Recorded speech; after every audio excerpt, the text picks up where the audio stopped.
Hello दोस्तों, क्या हाल है आप सभी के। मैं एकदम ठीक हूँ, बढ़िया हूँ और आई होप कि आपकी तैयारी रिवीजन बहुत ही अच्छा चल रहा है for the CA final examinations for नवंबर 2023। दोस्तों, हम इस वीडियो में किस बारे में बात करने जा रहे हैं सर, आप प्लीज हमें फटाफट से बताइए। दोस्तों, हाल ही में एक वेबिनार हुआ था आईसीआई के द्वारा, जिसमें आईसीआई के vice chairman CA दयानिवास Sharma ji ने कुछ बातें करी थी विथ रिस्पेक्ट टू जो अपकमिंग नवंबर 2023 एग्जामिनेशन है सीए फाइनल के। और वहां पर उन्होंने क्या क्या बातें करी, इसका एक समराइज्ड रूप में आपके सामने यहाँ पर प्रस्तुत करने जा रहा हूं, प्रेजेंट करने जा रहा हूं। सर, इससे हमें क्या फायदा मिलने वाला है। मैंने कहा सर, उन्होंने इस वेबिनार के अंदर सिर्फ उन्हीं बच्चों के रिस्पेक्ट में बात करी है जिनके आने वाले 10 से 15 दिनों में पेपर सीए फाइनल के होने वाले हैं या फिर सीए इंटर के होने वाले हैं। बट क्योंकि हम यहाँ पर सीए फाइनल की अप्रोच रख रहे हैं, इसलिए हम सिर्फ सीए फाइनल के लेवल पर ही बात करने जा रहे हैं। सर, आपने यहाँ पर क्या बातें लिखी हैं। मैंने कहा सबसे पहले हमें तो ये पढ़ना है कि जब तक हम अपनी लक्ष्य को अपनी आंखों के अंदर नहीं देख सकते, तब तक वो ऊर्जा, वो जागरूकता नहीं आएगी उस पर्टिकुलर ऑब्जेक्टिव को, उस लक्ष्य को पाने के लिए। सो एलेक्स मॉरिसन ने कहा है, you must first clearly see a thing in your mind before you can do it. ठीक है ना। And we can do it. हमें सिर्फ अपने अप्रोच को बदलने की जरूरत है आखिरी के 10 दिनों में।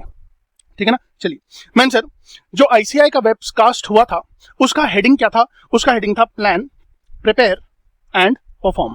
ठीक है ना। तो इन 3 मुख्य शब्दों के ऊपर ही इस पूरे वेबकास्ट का आउटलाइन डिस्क्राइब किया गया है और इसमें क्या क्या टिप्स दिए गए हैं आने वाले 10-15 दिनों में जो एक सीए फाइनल स्टूडेंट को अपनाने चाहिए, ये बात हम करने जा रहे हैं। तो आइए बिना टाइम वेस्ट किए फटाफट से चलते हैं अपनी पहली टिप के ऊपर।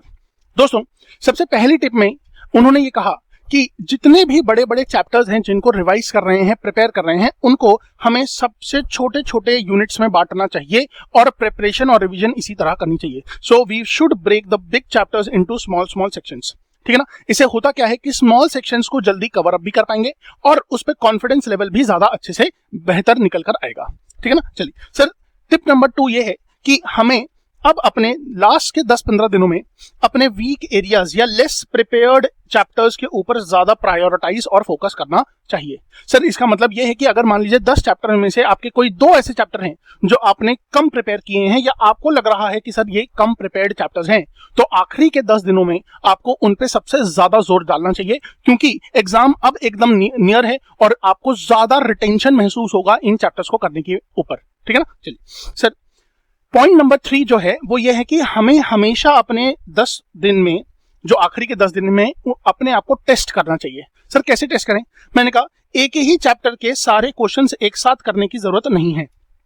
सर, ऑल्टरनेटिवली हमें क्या करना चाहिए, अलग अलग चैप्टर्स के, चैप्टर 1, चैप्टर 2, चैप्टर 3, इस तरह अलग अलग चैप्टर्स के रैंडमली क्वेश्चंस उठाकर अपने आप को टेस्ट करना चाहिए बाय डूइंग द क्वेश्चंस, चाहे वो थ्योरी क्वेश्चन हो, चाहे वो प्रैक्टिकल क्वेश्चन क्यों ना हो। सर, क्यों ऐसा? मैंने कहा सर, ऐसा इसलिए क्योंकि एग्जामिनेशन में जब क्वेश्चन पेपर आएगा तो वो लाइन से आपसे चैप्टर वाइज क्वेश्चन नहीं पूछता है, वहां तो जम्बल्ड अप होता है। एक चैप्टर के बाद 9वां चैप्टर से क्वेश्चन होता है, 9वें चैप्टर के बाद सीधा दूसरे चैप्टर से क्वेश्चन होता है। तो इस तरह के एक जम्बल्ड अप सीक्वेंस में क्वेश्चंस को अरेंज किया जाता है और इसी तरीके से अपने आप को हम एग्जामिनेशन के लिए प्रिपेयर कर सकते हैं, so we have to test ourselves. ठीक है ना। चलिए आइए आगे चलते हैं।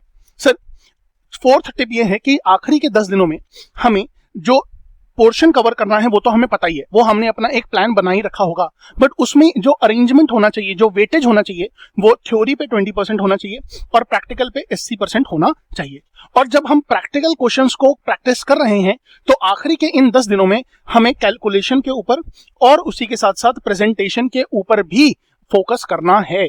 प्रेजेंटेशन आपको बेहतर नंबर देगा, हमेशा मैंने ये बात कही है। ठीक है ना। तो ग्रेस मार्क्स का कॉन्सेप्ट यहां पर भी चलता है अगर प्रेजेंटेशन आपकी अच्छी है तो। ठीक है ना। चलिए, तो हमें कैलकुलेशन और उसी के साथ साथ प्रेजेंटेशन का भी बहुत बहुत ध्यान रखना है। ठीक है ना। चलिए सर, हम चलते हैं अपनी 5th एग्जाम टिप के ऊपर। इसमें हमें एक प्रिसाइज प्लानिंग आखिरी के 10 दिनों में करनी ही करनी चाहिए। सर, मैं हमेशा स्टूडेंट्स को यही एडवाइस करता हूं कि आप टाइम अवेलेबल कितना है आपके पास और इसमें आपकी डिफाइंड एक्टिविटीज क्या हैं। जैसे कि सर 6 to 7 आवर्स का स्लीप बहुत अटमोस्ट रिक्वायर्ड है, ये हम आगे भी कवर करने वाले हैं।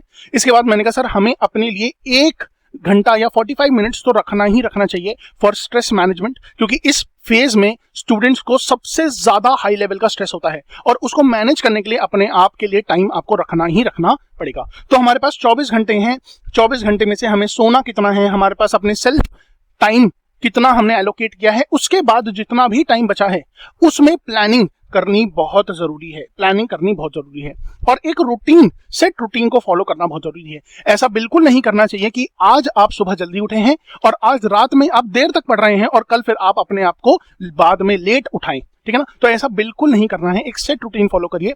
आज का टारगेट भले ही कंप्लीट नहीं हुआ है, उस टारगेट को कल पूरा करेंगे, बट अपने शेड्यूल को फॉलो करना है, ठीक है ना। चलिए, इसके बाद मैंने कहा जो एक और बहुत मेन बात सीए दया निवास शर्मा जी ने करी, जो वाइस चेयरमैन आईसीआई के, उन्होंने इस बात पे बहुत फोकस किया, इस 6th एग्जाम टिप के ऊपर बहुत ज्यादा फोकस किया और उन्होंने अपना एग्जांपल भी दिया कि उन्होंने अपना सीए फाइनल का एग्जाम जो है 19 डेज में कवर किया है एंड 436 मार्क्स भी एलोकेट किए अपने लिए, ठीक है ना। अब मैंने कहा सर उन्होंने इस बात पे क्या फोकस किया, उन्होंने कहा कि हमें हमेशा 100% सिलेबस नहीं कवर करना है।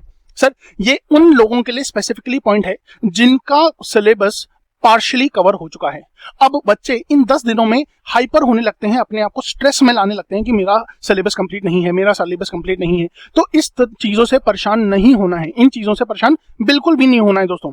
हमें करना क्या है, मैंने कहा उन्होंने ये कहा कि हमें 80-85% ऑफ द सिलेबस इतने अच्छे से प्रिपेयर करना है कि उसमें से हम 50 मार्क्स तो ले आए, 60 मार्क्स तो ले आए, ठीक है ना। तो हमें इतने अच्छे से उस 80-85% को प्रिपेयर करना है कि 100% प्रिपेयर करना ज्यादा बेहतर नहीं होता, ठीक है ना। क्यों? क्योंकि एनर्जी भी लगती और लास्ट टाइम में आप हाइपर भी ज्यादा हो जाते हैं, पैल्पिटेशन होने लग जाती है बच्चों को, ठीक है ना। तो 80-85% इतना अच्छे से प्रिपेयर करिए कि 100% सिलेबस प्रिपेयर करने से ज्यादा बेहतर हो जाए 80-85% सिलेबस प्रिपेयर करना, ठीक है ना। तो ये बहुत इंपॉर्टेंट है और इस पे बहुत ज्यादा फोकस वाइस चेयरमैन ने किया था वेबिनार के अंदर, ठीक है ना। चलिए सर, इसके बाद हम अपने लास्ट 7 या चलिए इसके बाद चलते हैं।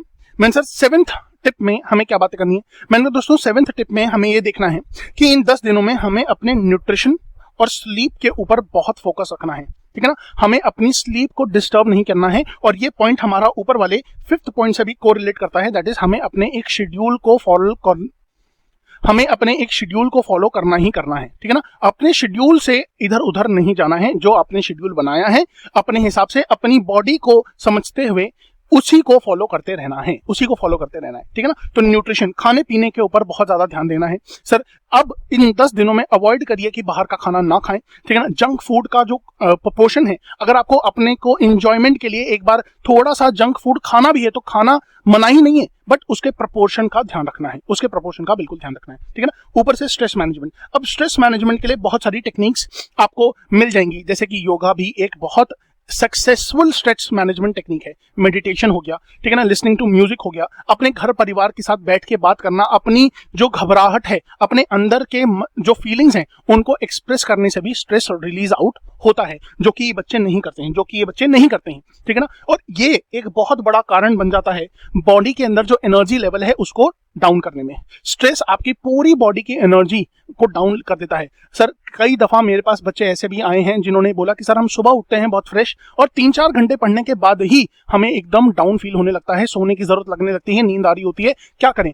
मुझे पता है कि ये फेज मैंने भी अपनी स्टूडेंट लाइफ में एनकाउंटर किया है और इसका सोल्यूशन जब मैंने अपने स्ट्रेस को मैनेज करना शुरू किया तब मेरा ये जो एनर्जी लेवल का इमीडिएटली डाउन होना था वो मैंने सॉल्व आउट कर दिया, ठीक है ना। तो इस पे हमें ध्यान देना है, बिल्कुल ध्यान देना है, ठीक है। इसके बाद सर जो 3rd पॉइंट है मोटिवेशन।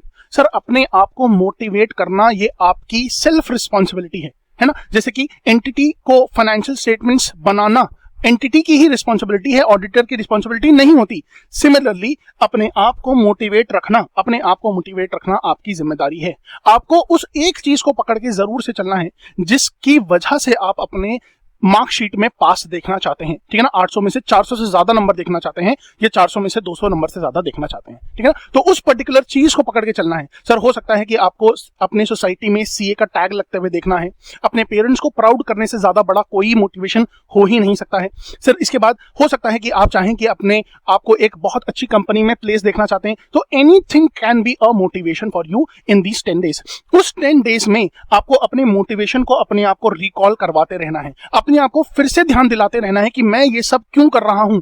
सर जैसा कि हम जानते हैं ये 10 दिन और डिफिकल्ट क्यों हो जाते हैं, क्योंकि सर फेस्टिव सीजन है। हम जानते हैं sir round the corner Dussehra आने वाला है, उसके बाद सर दिवाली आने वाली है, everything is round the corner, और हमें अपने आप को यहां पर मोटिवेट करना होगा कि ये दशहरा छोड़ दूंगा तो कुछ नहीं होगा, बट आने वाले सैकड़ों दशहरे मैं as a CA qualified chartered accountant celebrate करने जा रहा हूं, इसलिए ये कुर्बानी सैक्रिफाइस देना बहुत ज्यादा जरूरी होगा, ठीक है ना। तो इस मोटिवेशन को अपने अंदर रखना है, स्ट्रेस को मैनेज करना है, न्यूट्रिशन और स्लीप से खिलवाड़ नहीं करना है। मैंने बहुत बच्चों को बार बार समझाया है कि अपने न्यूट्रिशन पे ध्यान देना है, घर का खाना ज्यादा बेहतर, ज्यादा सात्विक खाना खाना और ज्यादा बेहतर, और 6 से 7 घंटे की स्लीप तो बहुत बहुत ज्यादा मैंडेटरी है, बहुत बहुत ज्यादा मैंडेटरी है, ठीक है ना। चलिए इसके आगे मैंने सर इन्होंने वेबिनार के अंदर एक और पॉइंट जिसका बहुत ज्यादा बार बार जिक्र किया, बहुत ज्यादा एम्फेसिस डाला, दैट वाज एमसीक्यू की प्रैक्टिस बच्चे नहीं करते हैं। सर एग्जामिनर्स के जो कमेंट्स आते हैं उसमें भी मैंने ये बार बार देखा है कि एग्जामिनर रिस्पॉन्सेज में एग्जामिनर्स हमेशा एमसीक्यू के ऊपर बहुत खराब प्रदर्शन के ऊपर एम्फेसिस डालते हैं कि एमसीक्यूज में बच्चे अच्छा परफॉर्म नहीं करते हैं। सर और अच्छा परफॉर्म करने के लिए हमें करनी है प्रैक्टिस, हमें करनी है प्रैक्टिस। तो एमसीक्यूज की प्रैक्टिस बहुत बहुत ज्यादा जरूरी है। जैसा कि हम जानते हैं कि लॉ, ऑडिट जैसे ये तो 2 सब्जेक्ट हैं, इसमें सबसे ज्यादा एमसीक्यूज पूछे जाते हैं केस स्टडी बेस्ड। तो हमें अपने स्टैंडर्ड्स, अपने लॉ के जो रूल्स हैं, लॉज हैं, जो हमारे सेक्शंस हैं, उनकी क्लैरिटी होना बहुत ज्यादा जरूरी है, और इसीलिए प्रैक्टिस भी एमसीक्यूज की बहुत ज्यादा जरूरी हो जाती है। जानबूझकर एमसीक्यूज को कंफ्यूजिंग बनाया जाता है, 2 ऑप्शन एक जैसे लग रहे होते हैं, बट एंड और कॉमा इन सब चीजों का बहुत ज्यादा फर्क पड़ जाता है एक और दूसरे ऑप्शन के बीच में, ठीक है ना, और वहीं बच्चे मात खा जाते हैं, और इसी चीज को प्रैक्टिस करनी है हमें पर्टिकुलरली फॉर द एग्जामिनेशन, ठीक है ना। चलिए सर इसके बाद जो 9th एग्जाम टिप है वो ये है कि हमें अपने 1.5 दिन जो मिलता है हमें एग्जाम से पहले, ठीक है ना, सब्सिक्वेंट एग्जाम से पहले, सर उसमें हमें किस तरीके से अपने आप को एक स्टेप अहेड रखना है बाकी स्टूडेंट से। तो हम अपने लिए माइंड मैपिंग टेक्निक्स का इस्तेमाल कर सकते हैं।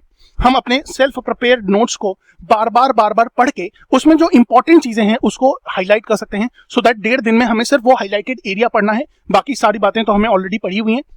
सर हम चार्ट्स का यूज कर सकते हैं, सर डिफरेंट चार्ट्स बनाते हैं। मैं तो जनरली अपने स्टूडेंट्स को बोलता हूं कि चार्ट्स बनाइए, क्लास में जो चार्ट्स हैं वो तो हैं, बट वही चार्ट्स आप रेप्लिकेट करिए अपनी कॉपी में भी, सो दैट आप अपने लिखे हुए चीजों को ज्यादा बेहतर रिकॉल कर पाते हैं, ठीक है ना। तो mind mapping techniques, self prepared notes और चार्ट्स का प्रयोग करना है हमें सब्सिक्वेंट एग्जाम से पहले मिले हुए 1.5 दिन के अंदर, ठीक है। चलिए सर लास्टली हमारी जो exam tip last point number 10 है वो क्या है। मैं सर हमें इस बात पे फोकस अब बिल्कुल नहीं करना है कि हमें क्या नहीं आता, हमें इस बात को सोचना ही नहीं है, और ये सबसे बड़ा कारण है स्ट्रेस का, ये सबसे बड़ा कारण है स्ट्रेस का। हर दिन सुबह उठ के हमें सिर्फ ये सोचना है कि हमने क्या क्या कर लिया है, जो छूट गया है उसको हमें अब नहीं सोचना है, उसको हमें नहीं सोचना है। और हमने तो ये बात कही है कि सर 100% सिलेबस करने की कोई जरूरत नहीं है, हमें तो 80-85% ही इतने अच्छे तरीके से प्रिपेयर करना है कि 100% से भी ज्यादा अच्छे नंबर लेकर आएंगे हम, ठीक है ना, उसी लेवल ऑफ प्रिपरेशन पे, उसी लेवल ऑफ प्रिपरेशन पे, ठीक है ना। चलिए तो हमें ये बिल्कुल सोच के घबराना नहीं है कि सर हमने क्या नहीं किया है, हमें तो फोकस करना है इस बात के ऊपर कि हमने क्या कर लिया है, और इतना अच्छे से कर लेंगे उस चीज को कि जो नहीं आता है वो कॉम्पेंसेट हो जाएगा जो चीज आती है, ठीक है ना। तो हमें यहाँ पर क्या करना है, कॉम्पेंसेशन स्ट्रैटेजी लेकर चलनी है, कॉम्पेंसेशन स्ट्रैटेजी लेकर चलनी है, ठीक है ना। तो सर हमें अपने आते हुए टॉपिक्स को इतने अच्छे से प्रिपेयर करना है कि जो नहीं आता है वो कॉम्पेंसेट हो जाएगा, ठीक है ना। With this I will and the particular video, जिसमें हम लोगों ने कुछ बहुत ज्यादा इंपॉर्टेंट टिप्स के ऊपर बात करी जो कि आपको अप्लाई करनी ही करनी चाहिए अपने आने वाले सीए फाइनल नवंबर 2023 एग्जामिनेशंस के अंदर, ठीक है ना। I wish you all the very best. मिलते हैं नेक्स्ट इंपॉर्टेंट वीडियो के ऊपर, तब तक के लिए बाय बाय दोस्तों।